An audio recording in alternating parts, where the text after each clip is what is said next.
타자를 위한 여백이라는 제목으로 오늘 본문의 말씀을 함께 묵상해 보고자 합니다. 한 유대 랍비가 들려주는 이야기가 있습니다. 70대 중반의 할아버지가 갑자기 우울증이 찾아왔습니다. 의자에 앉아서 지나가는 사람들 빤히 쳐다보기만 하고 어떤 삶의 의욕이라는 것을 찾아볼 수가 없었습니다.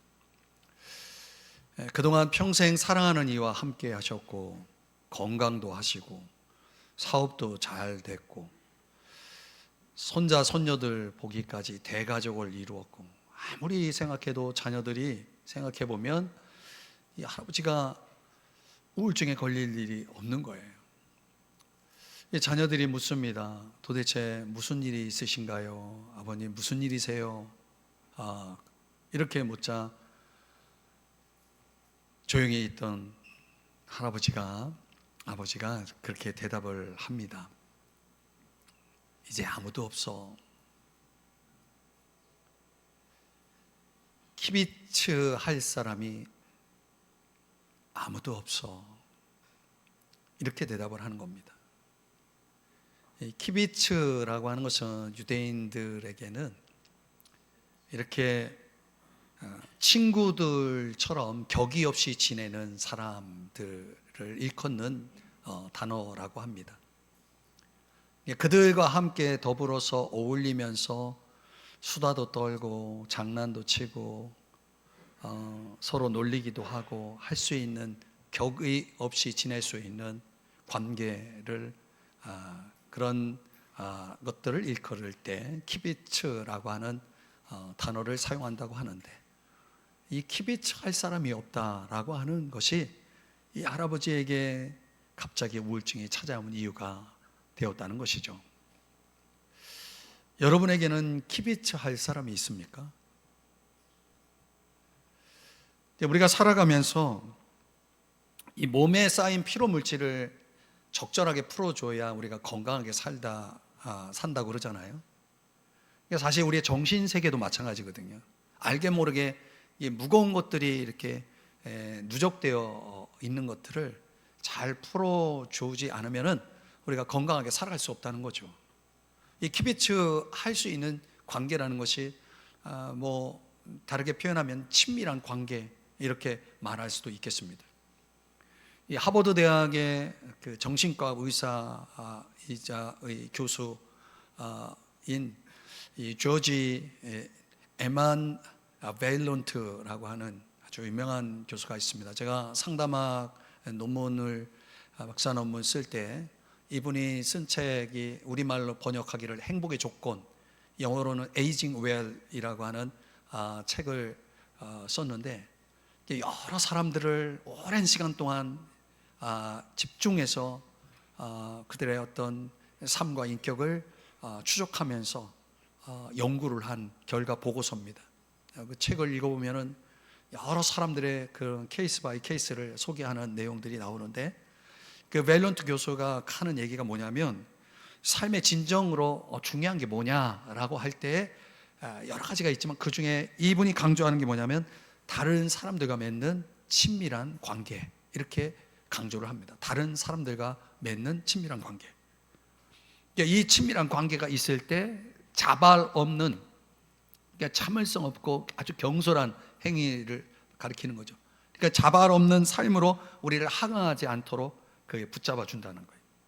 육체적으로 정신적으로 쇠약해지는 것의 속도를, 그 쇠약해지는 속도를 낮추기도 하고 사람들을 행복하게 만들어주는 게 뭐냐, 그게 다른 사람들과 맺는 친밀한 관계, 그 유대인들의 용어로 따지면 키베츠 관계, 이렇게 말을 하고 있는 것입니다. 오늘 설교 주제처럼 타자를 위한 여백을 가지고 살아가는 사람들, 이렇게 설명할 수도 있겠습니다. 오늘날 우리가 이제 AI 시대를 살아가고 여러 가지 정보화 시대를 살아가면서 모든 것들을 편리하게 이루어 나가는 그런 사회 속에, 길들임 속에 있다 보니까 사람들 직접 대면보다는 간접적인 대면을 더 선호하고 시간 절약하고 그것이 효과적이라고 생각하는 거죠. 뭐 한두 사람이 아니라 수천 명까지도 내가 SNS라고 하는 사회관계망 서비스를 통해서 얼마든지 내가 소통할 수 있다. 그런 이제 간접적인 대면으로 대체되면서 사람들이 뭐만 하면 되냐면 좋아요만 열심히 눌러주면 되는 거죠. 그래서 나를 팔로우하는 사람이 수천 수만 명이 되고 좋아요를 날마다 그 하트가 쏟아져 들어와도 현실 속에 내가 느끼는 어떤 현실감에는 깊이 연루되지가 않는 거죠. 그 사람이 아무리 좋아요를 열심히 보내줘도 그 사람의 마음이 내게 전달되지는 않는 겁니다. 여러분 그거 아십니까? 이게 이제 우리 문명 시대를 살아가는 사람들이 속고 있는 것들이거든요. 좋아요만 가지고는 사람들은 행복할 수가 없는 거예요. 키비치가 안 되는 거죠. 삶의 의미라는 것은 다른 사람들의 어떤 필요에 응답할 때 주어지는 선물이거든요. 그래서일까요? 저는 이 아브라함 조슈아 헤겔이 이야기한 이 말이 저에게는 굉장히 깊이 공감이 되는 것은 절망을 피하는 유일한 길은 자신이 목적되는 것이 아니라 남에게 필요한 존재가 되는 것이다. 굉장히 절절하게 이분이 내린 이 정의가 저의 마음속에는 와닿아요. 사람들이 절망 속에 살아갈 수밖에 없는 이유는 뭐냐면 이렇게 남에게 필요한 존재 되어 살아가는 사람들이 별로 없다는 거죠. 오늘 본문 속에서 예수님이 보여주신 삶의 그 어떤 모범이 바로 그런 것입니다.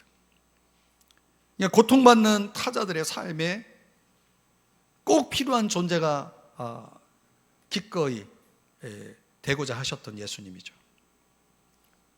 그러니까 어떤 더 큰 존재의 지평 속에서 세상을 바라보신 예수님의 이 모습, 저는 이제 본문을 오늘 연구하고 여러분들하고 같이 말씀을 나누는 데 있어 굉장히 힘들었던 한 주간인데, 이 속에서 뭔가 제가 제목을 붙이는데도 오래 걸렸던 이 타자를 위한 여백이라는 이것을 오늘 예수님이 우리에게 지금 가르쳐 주고 있다는 것을 깨닫고 여러분들과 같이 나누는 것입니다.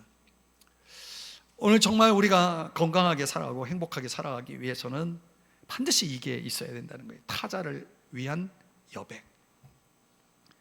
그런 여백을 가지고 살아가는 삶이라는 것이 도대체 뭐냐, 구체적으로 우리가 적용할 것이 무엇이냐, 오늘 성경에서 크게 두 가지를 생각해 보게 되는 겁니다. 하나는 끌어안음이 있는 삶인 거예요. 끌어안음이 있는 삶이라는 거예요. 여러분 오늘 보면 9절의 말씀에 보면 예수님이 마태라고 하는 한 사람을 제자로 부르시는 장면이 나옵니다. 근데 이 마태라고 하는 사람의 직업은 오늘날 말하면 세무사입니다. 세금을 거두는 사람이에요. 근데 마을을 통과하는 상인들이나 마을 사람들에게 세금을 부과해서 그 세금을 받아서 로마 제국에다 갖다 바치는 거예요. 근데 이 세금 거둬들인 사람이 그 세금에 따라오는 수수료를 자기 이득으로 챙기는 사람인 거죠. 그러니까 세금이 많을수록 수수료는 더 많죠. 그 부당한 이득을 치유하기 위해서 과도한 세금을 부여하기 때문에 어떻게 보면 로마 제국에게 바치는 일이지만은 당사자인 로마 제국에 빌붙어서 자기 이득을 챙기고 있는 저 유대인 세리는 유대인들이 보기에는 아주 미운 사람이죠. 혐오 대상이 되는 겁니다.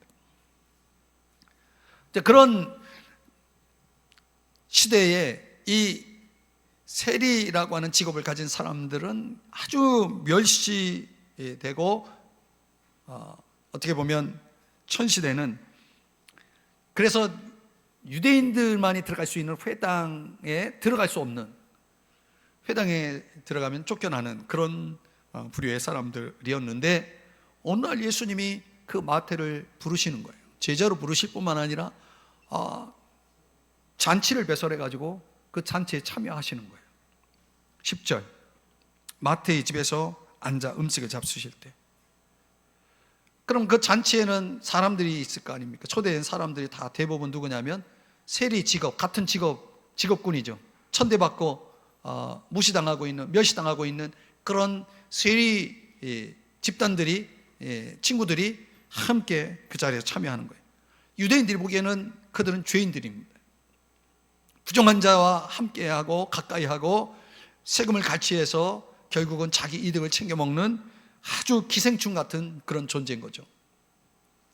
이런 더러운 죄인들을 가까이 할 뿐만 아니라 함께 음식을 나누는 이 모습이 이 바리새인들의 눈에는 좋아 보일 수가 없는 거죠. 그래서 비난을 하는 것입니다. 11절, 어찌하여 너희 선생은 세리와 죄인들과 함께 잡수시느냐. 이 간접적인 거지만, 제자들을 향한 거지만 사실은 예수님을 향해서 지금 비난을 하고 있는 거예요. 어떻게 저런 죄인들과 어울릴 수가 있느냐라고 말을 하고 있는 것이죠.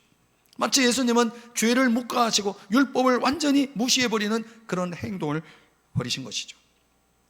이 바리새인들 그들의 의식 속에 범주화된 이 형태로서는 한 사람 한 사람의 그 개별성이 다 실종되어 버리는 것입니다.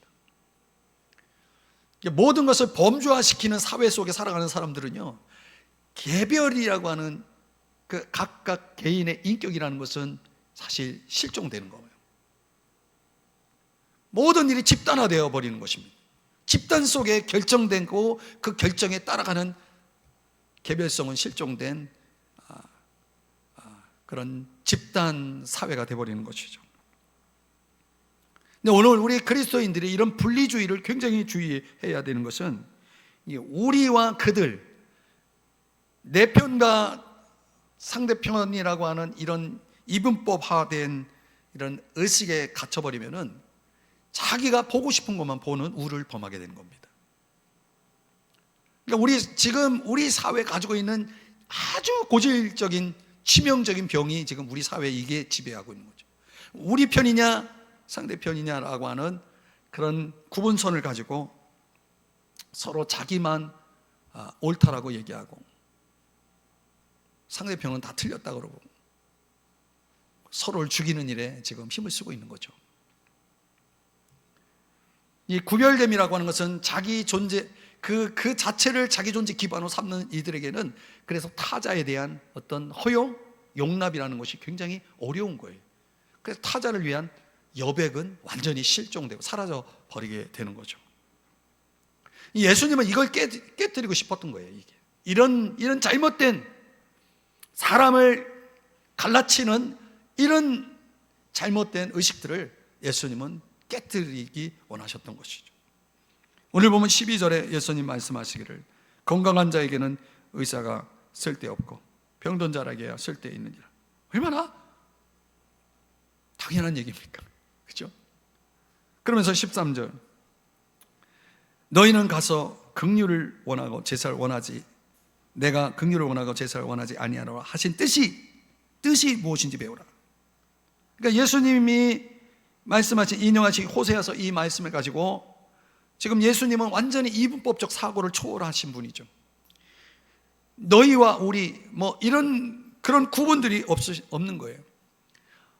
바리새인들은 마태와 더불어서 모든 세리인들은 죄인이기 때문에, 더러운 죄인들이기 때문에, 기생충 같은 존재이기 때문에 상대하지 않겠다라고 확실하게 선을 긋고 이렇게 구별되어 있지만 예수님은 그 선을 넘어버리는 거예요.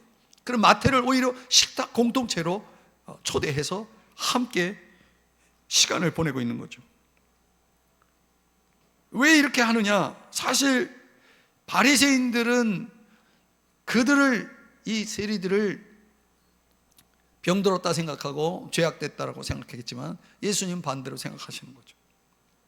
이 스스로 자기가 건강하다고 착각하고 있는 이 바리새인들은 예수님의 눈에는 병든 자고, 반대로 자기가 병들었다는 걸 인정하고 예수님을 의사로 믿고 자신의 삶을 의탁한 이들에게는 영원한 구주가 되어서 그들을 건강하게 만들어 주시는 거예요. 예수님은 그런 차원을 지금 말씀하고 보여주고 있는 것이죠.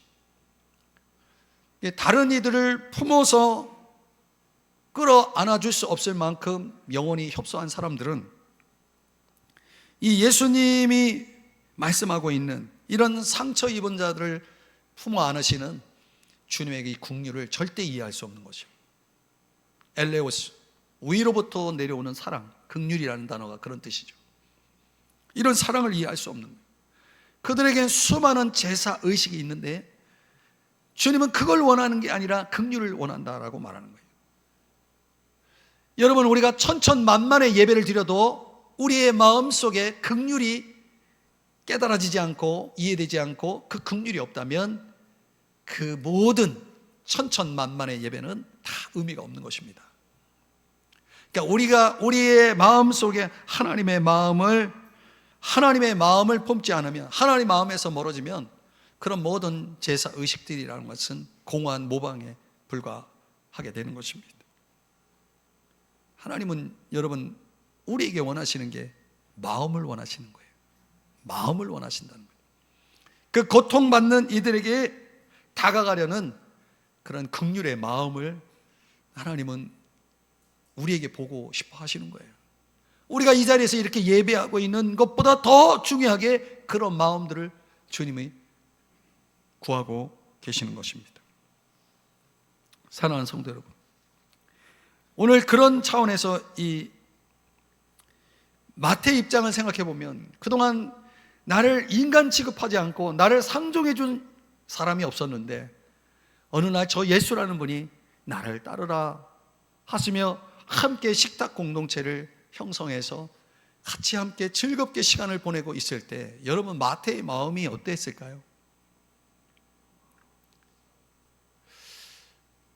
여러분 그 아십니까? 사람은 누구나 그리움을 품고 산다고.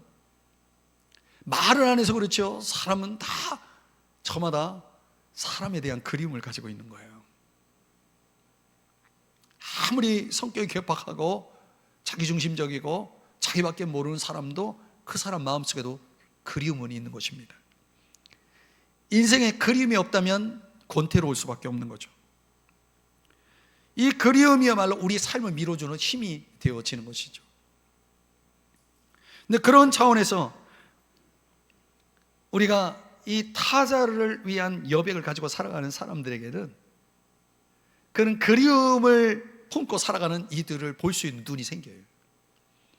세례 요한이 누가복음 3장 5절 말씀에 자기 사명으로 이해한 것이 이런 거거든요. 모든 골짜기는 메우고 모든 산과 언덕은 평평하게 하고 굽은 것은 곧게 하고 험한 길은 평탄하게 하고. 여러분, 우리 인간들이 살아가는 세상에는 눈물이 마를 날이 없거든요. 여러분, 우리가 다 이렇게 평범한 모습으로 아무 일도 없는 그런 평탄한 모습으로 이 자리에 와서 예배하고 있지만 누가 알겠습니까? 여러분이 남모르게 흐르는 눈물을. 눈물이 마를 날이 없는 거예요. 저도 솔직히 남모르게 눈물을 많이 흘리는 사람입니다. 그런데 그 눈물이라는 것이 많으면 많을수록 골이 깊거든요. 우리 마음의 골이. 근데 어떤 사람이 그 눈물 흘리는 사람의 골을 메워주는 사람이 있다는 거예요. 그런 그 골을 메워주는 사람, 그 메워주는 사람이 있는 세상이 주님이 꿈꾸고 기대하시는 세상이 되는 것입니다. 그 골을 메워주는 행위가 뭐냐면 끌어안습니다. 그럼 여러분, 사람과 사람이 끌어안으면 위에서 상공에서 사진을 딱 찍는다 그러면 원이 되죠. 그 끌어안의 둘은 이 원의 형상을 이루게 되는 겁니다. 그 원의 형상에는 너와 나의 구분이 없죠. 경계선이 없습니다. 원에는 경계선이 없어요. 그러니까 서로에게 스며들어 있기 때문에 그 둘은 하나인 것입니다. 우리 예수님은 바리새인들의 그 분리와 배척의 정신이 아니라, 그런 의식이 아니라 끌어안음, 그 끌어안음의 사랑으로 당시에 사람들에게 버려지고 기생충 취급받은 마태와 그 세리들을 다 끌어안으신 거예요. 그리고 그들을 마침내 건강하게 만드신 거죠. 저 삭개오처럼 말이죠. 건강한 인생을 살도록, 분리된 인생이 아니라 건강한 인생을 살도록 주님께서 의사니까 그걸 다 치료해 주시는 겁니다. 이 끌어안음 속에 새로운 현실과 세상이 탄생을 하는 거죠. 저는 이 말씀을 정말 여러분에게 진심되게 나누면서 우리 사회도 그렇고 교회도 그렇고 가정도 그렇고 이 끌어안음의 이 사랑, 오늘 이것이야말로 타자를 위한 여백을 가지고 살아가는 사람들의 삶이요, 우리 예수님을 본받아 살아가는 삶이다 라는 사실을 잊지 마십시오. 이 설교를 들으면서 혹시 여러분 생각나는 사람 있습니까? 여러분이 끌어안아야 될 사람. 만약 그 사람이 생각났거든 예배가 끝나면 주저없이 순종하시기를 바랍니다. 두 번째로, 오늘 타자를 위한 여백을 두고 살아가는 삶에는 이 존재 아낌이라는 것이 있다는 거예요. 존재 아낌. 요 단어를 생각하는데 굉장히 오래 걸렸는데요. 14절 말씀해 보면 이제 요한의 제자들이 등장합니다. 아까는 바리새인들이 등장했고 이번엔 요한의 제자들이 예수님에게 나와서 바리새인들은 열심히 금식하는데 어째서 당신의 제자들은 금식을 하지 않느냐, 금식의 문제를 가지고 다루는 겁니다. 지금 앞에 이야기와 이 따라오는 이 본문의 14절 이하의 내용이 뭔가 다른 주제를 다루고 있는 것 같지만 저는 이걸 하나로 본 겁니다. 하나의 맥락으로 본 거예요. 이게 당시 세례 요한의 제자들과 바리새인들은 그들의 경건성을 드러내는 표현으로 금식을 했어요. 원래 구약의 율법은 1년에 한 번 하도록 되어 있는데 이 바리새인들은 얼마나 열심히 않고 얼마나 자신들이 경건한지를 드러내 보여주기 위해서 월요일과 목요일에 일주일에 2번이나 했어요. 1년에 한 번만 해도 되는 금식을 일주일에 2번이나 할 정도로, 그냥 52주를 2를 곱하면 100번 넘게 금식을 하는 거예요. 100일 넘게 금식을 하는 거죠. 그죠? 그들의 금식 목적은 뭡니까? 회개하고 자기를 낮추고 하나님 앞에 기도하는 시간을 더 갖기 위해서 먹는 것을 금하는 것입니다. 그런데 세례 요한의 제자들은 죄에 대한 슬픔과 메시아에 대한 오심을 준비하기 위해서 그들도 못지않게 바리새인들과 비교해 볼 때 그들도 열심히 금식을 하는 사람이었다는 거예요. 그런 가운데 이제 그들이 가지고 있는 공식이 뭐냐면 금식, 경건, 이런 공식을 갖고 있는 거예요. 신앙의 틀이 형성되어 있는 사람들에게 종종 찾아오는 것들은 뭐냐면 내 나름의 신앙 공식을 가지고 사람을 판단하는 거죠. 그러면서 뭐라고 말하냐면 나는 금식하는데 왜 너는 금식 안 하냐, 이렇게 따져 묻는 겁니다. 나는 이렇게 하는데 왜 너는 안 하냐? 이게 뭡니까? 이렇게 생각하는 순간 그게 자기의가 된다는 거예요. 그러니까 모든 경건의 목적이 자기의를 드러내는 일이 되어버리는 거죠. 예수님이 정말 진정한 금식이라는 것이 뭐냐? 금식이라는 것은 하나님의 존재 심연에 가닿으려는 절실함에서 표현되는 거거든요. 하나님의 임재 가운데 더 가까이 나가려고 하는 그런 절실함이 표현된 것이 사실은 금식이라는 신앙행위거든요. 구약으로 말하면 이사야 58장 6절에 내가 기뻐하는 금식은 이런 거다 하면서 주님이 가르쳐 주신 거예요. 부당한 결박을 풀어주는 거다, 멍에의 줄을 끌어주는 거다, 압제받는 사람을 놓아주는 거다, 이런 게 진짜 금식이라는 거예요. 신약적으로 말하면 야고보서 1장 27절에 보면은 어려운 공경에 빠져있는 자들을, 고난을 겪고 있는 자들을 돌아보는 것, 이게 진짜 경건이라는 거예요. 먹을 걸 안 먹는 게 경건이 아니라 필요한 사람을, 어려운 사람을 돌아보는 것이 그게 경건이다. 자기를 지켜서 세속에 물들지 아니하는, 자기를 지킬 줄 아는, 세상 가치에 휩쓸리지 않는 자기 지킴이 있는 사람이 진짜 경건한 사람이다. 우리 신앙의 목표라는 것이 여기에 맞춰져 있어야 된다라고 성경은 가르쳐 주고 있는 것입니다. 우리가 이렇게 살려면은 끊임없이 우리의 삶을 자꾸 하나님 말씀에 비추어 보지 않으면 안 되는 거거든요. 그런데 사람들은요, 자기에게 익숙해진 순간부터 그걸 습관화시켜요. 사실 주일날 예배를 드리는 것도 습관이 되신 분이 있어요. 어디 가냐? 교회 간다. 왜 가냐? 주일이니까. 이게 뭡니까? 이 평범한 대화 나눔이지만 사실 이 속에는 뭐가 있냐면 주일 성수가 습관이 됐다는 거예요. 형식이 되었다는 거죠. 신앙이 습관이 되지 않고 형식이 되지 않으려면 순간순간 우리의 마음이 하나님 마음에 다 있어야 되는 거예요. 하나님 마음에 다 있어야 된다는 거죠. 그렇지 않으면은 우리 신앙이라는 것은 껍질만 있는 거예요. 모양만 있는 거죠. 경건의 모양이라는 것은 그런 모든 종교가 가지고 있는 형태 아닙니까? 그러니까 기독교의 독특성은 경건의 능력이지 모양이 아닙니다. 예수님이 계시는 동안 오늘 보면 15절에 예수님께서 그걸 깨우쳐 주기 위해서 혼인집 예를 드는 겁니다.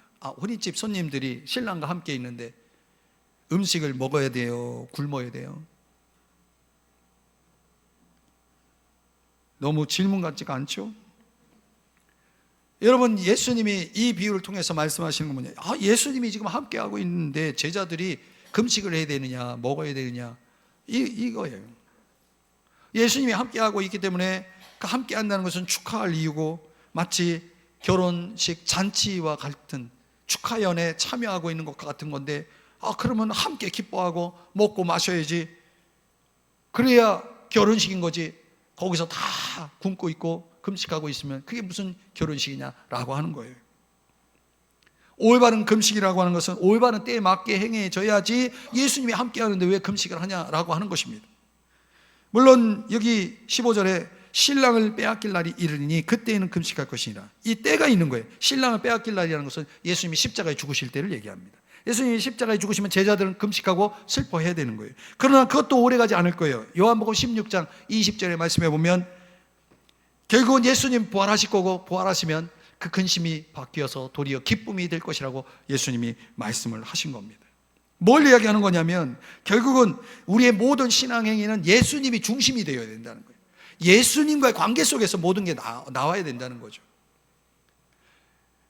그냥 형식이기 때문에, 습관이기 때문에 하는 게 아니라 예수님과의 관계 속에서, 오늘 그러면 주일에 교회 간다 그러면 예배 드리러 가는 게 아니라 나 주님 만나러 간다, 주님을 예배하기 위해서 간다, 주님과의 관계 속에서 내가 생각하는 거죠. 사랑하는 여러분,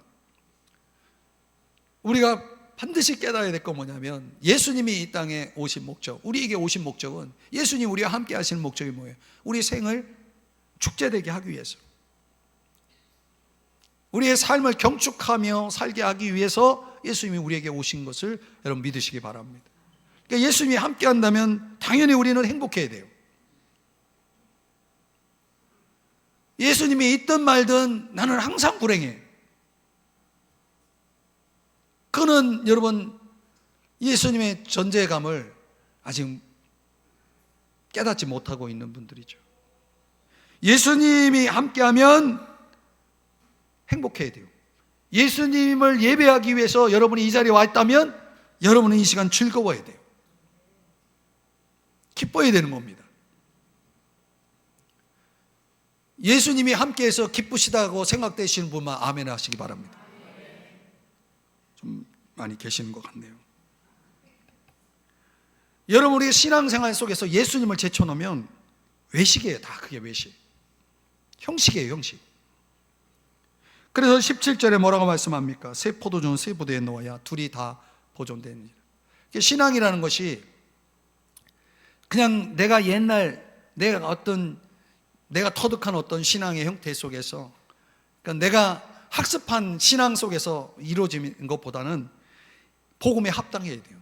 예수님과의 관계 속에서 늘 살아계신 부활하신 예수님과 함께하는 그런 차원에서의 신앙생활이 이루어져야 된다는 거죠. 사랑하는 여러분, 예수 중심의 신앙을 붙잡기를 주의 이름으로 축복합니다. 그러면 예수님과 함께하기 때문에 우리는 기쁨이 있는 거예요. 이런 걸 가리켜서 구원의 기쁨이라고 말하는 것입니다. 예수님과 함께 우리가 살아간다고 했을 때 그 삶의 본질이라는 것은 축제의 삶이고 기쁨의 삶인 거예요. 그냥 종교적인 종교적인 멍에를 메고 있는 그런 길이 아니라 오늘 우리 예수님은 사랑의 그 아낌의 사랑 배품을 통해서 제자들을 불러 모아놓고 음식을 나누면서 함께 기뻐하고 즐거워하는 이 모습처럼 오늘도 주님은 우리를 그런 축제의 자리로 불러주시고 계시는 분이심을 믿으시기 바랍니다. 타자를 위한 여백을 두고 살아가는 사람들에게는 그런 존재에 대한 아낌이 있고 기쁨이 있어요. 그 존재에 대한 기쁨, 존재에 대한 아낌이 있는 거죠. 프랑스 철학자인 엠마누엘 레비나스라고 하는 사람이 있어요. 이 사람이 하는 말이 환대로서의 주체를 설명하면서 누군가를 아래에서 떠받쳐주는 사람, 이렇게 정의를 내립니다. 여러분, 제자들은 지금 주님에게서 이걸 느끼고 있는 거예요. 아, 주님이 나를 떠받쳐주고 있구나. 주님이 나를 환대해주고 있구나. 주님이 나를 아끼고 계시는구나. 여러분, 살아가다 보면 우리의 삶의 근간이 흔들리는 경험을 할 때가 있죠. 그런 일들이 종종 찾아옴에도 불구하고 사람들은 그런 일들을 겪으면 자기 취약함에 놀라 버립니다. 아, 내가 이렇게 약하구나. 한두 번 경험한 게 아님에도 불구하고 내가 얼마나 취약한 존재인가를 깨닫게 되어지는 거죠.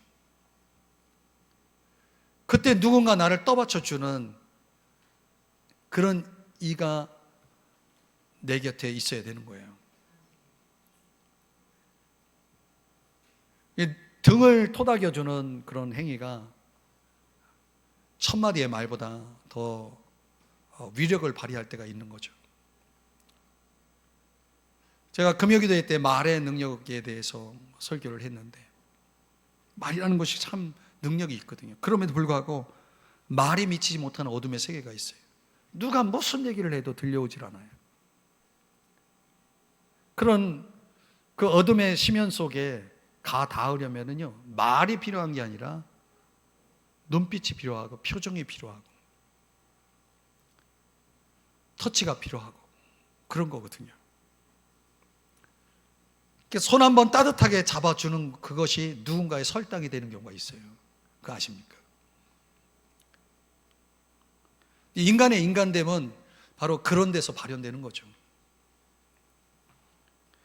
저는 예수님의 이 잔치 배설이야말로 그 상처덩어리 제자들에겐 저분이 나를 이렇게까지 아껴주시는구나, 내 존재를, 내 생명을 이렇게까지 아껴주시는구나 라고 하는 이런 깨달음의 자리가 되었으리라고 생각을 하는 겁니다.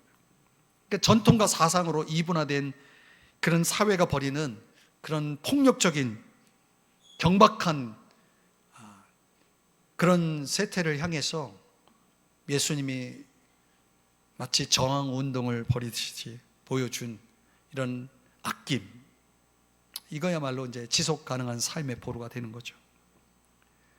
이야기 하나를 하고 말씀을 정리해 보는데, 여러분, 미국의 그 인류학자인 시드니 민츠라고 하는 사람이 있습니다. 이 사람 아주 재밌는 분입니다. 여러 가지 이제 그 사람이 들려주는 이야기 가운데 흥미로운 거 하나가 이 아프리카 원주민의 쿵족 부시맨들 이야기인데, 이 부시맨들은 사냥감을 하나 발견하면 5일이고 10일이고 계속 그 사냥감을 추적한다는 거예요. 그 사냥감을 찾다가 이미 화살을 맞아가지고 쓰러져 있는 사냥감을 이렇게 만나게 되면 이게 웬 떡이냐 하고서 자기가 가져가는 게 아니라 그 누구의 화살이냐를, 그 화살 주인을 반드시 찾아내가지고, 그 자기가 먼저 발견했으니까 자기 거잖아요, 이거. 근데 그 화살 주인에게 일부를 주고 나머지는 그 부족의 모든 부시맨들하고 같이 그 사냥감을 나누어 먹는다는 거예요. 그럴 때 이 어떤 경우에는 이 고기를 나눠 먹을 때 60명 훨씬 넘는 수가 그 사냥감 하나를 나누어 먹는 경우도 많다라고 합니다. 그러면서 이 시드니 민츠가 하는 얘기가 그거예요. 이 부시맨들에게는 사냥하는 능력보다, 잘 들어보세요, 사냥하는 능력보다 잡은 고기를 알맞고 빠르게 그리고 최대한 많은 이들에게 골고루 나눠주는 능력을 더 중요시한다. 야, 여러분 이 말의 의미를 이해하시겠습니까?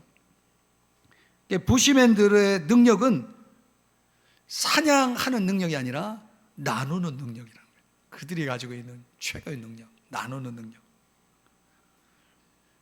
그 부족 한 사람 한 사람의 그 존재들에 대한 아낌의 지혜를 터득한 이 부시맨들의 생활 방식을 소개해 주는 것입니다. 저는 오늘 우리들이 그런 능력이 필요하지 않겠느냐. 존재에 대한 아낌 말이죠. 주님을 믿는다고 말하면서 정말 이렇게 사람들과 함께 더불어 기쁨을 나누며 살아갈 줄 모르는 사람들이 너무 많아요. 그냥 자기 만족 속에만 살아가고 있는 거죠. 나누는 능력이 없어요. 나누는 능력. 이게 내 거라고 생각하며 살아가고 있는 거죠. 여러분, 우리 사회가 비관주의, 우울함이 많은 이들을 덮고 있잖아요. 이게 삶의 긴장은 고조되고 있고 높아지고 있고, 그 긴장을 풀려고 사람들은 더 큰 자극을 찾아 방황하고 있는 거예요. 그러나 정말 무탈의 일상을 하나님의 선물로 생각하지 않는 사람들이 너무 많아요. 내가 오늘 하루 이렇게 아무 일 없이 무탈하게 살아가는 것이 하나님의 크신 은혜요 선물이라는 사실을 깨닫지 못하고 살아가는 사람들이 이래도 많다는 것입니다. 저는 그런 차원에서 이 어렵고 힘든 이 본문을 제가 상고하고 여러분들과 같이 나누면서 제가 두 가지를 깊이 깨달은 거예요. 우리의 병든 우리를 치료하기 위해서 의사로 오신 예수님은 그분이 하신 것처럼 끌어안음을 통해서, 끌어안음이라고 하는 걸 통해 가지고 우리도 그런 치유에 동참하며 살아가기를 원하는 거예요. 사람을 이렇게 갈라놓는 그런 분리주의자가 아니라 사람을 끌어안는 그런 사랑으로 살아가야 한다는 거죠. 그분은 우리의 결혼식의 신랑으로 오신 예수님처럼 우리가 그 존재에 대한 아낌을 통해서 사랑을 나누면서 부시맨들처럼 나눠주는 능력을 가지고 함께 축제하며 살아가기를, 경축하며 살아가기를 하나님은 원하신다는 거죠. 그러니까 여러분의 인생 테이블에 얼마나 많은 사람들이 초대될 수 있는지, 부시맨들은 60명이나 넘는 사람들이 먹을 때가 많다고 그랬잖아요. 그 한 마리의 사냥감 하나 가지고도 60명 넘게 배불리 채울 수 있는 그런 그 나눔의 넉넉함이, 그 존재에 대한 아낌이 그들의 인생 속에 복음을 모르고 살아가는 이들에도 그들에게도 그런 모습이 있다고 한다면, 복음을 알고 살아가는 신랑 되신 예수님을 모시고 살아가는 우리들은 얼마나 더 많이 그 능력을 발휘하며 살아야 되겠습니까? 여러분이 나눠야 될, 여러분의 테이블에 초대할 사람이 누군지를 생각하면서 이번 한 주간 동안에 실천하며 살아갔으면 좋겠습니다. 기도하겠습니다. 하나님 아버지, 오늘 이 말씀을 기억하면서 우리 주님의 부름에 응답하여 우리의 일상 속에서 타자를 위한 여백을 두고 끌어안음으로, 존재 아낌으로 하나님 나라를 살아가는 우리 모두가 되게 하여 주시옵소서. 예수님의 이름으로 간절히 기도드립니다. 아멘.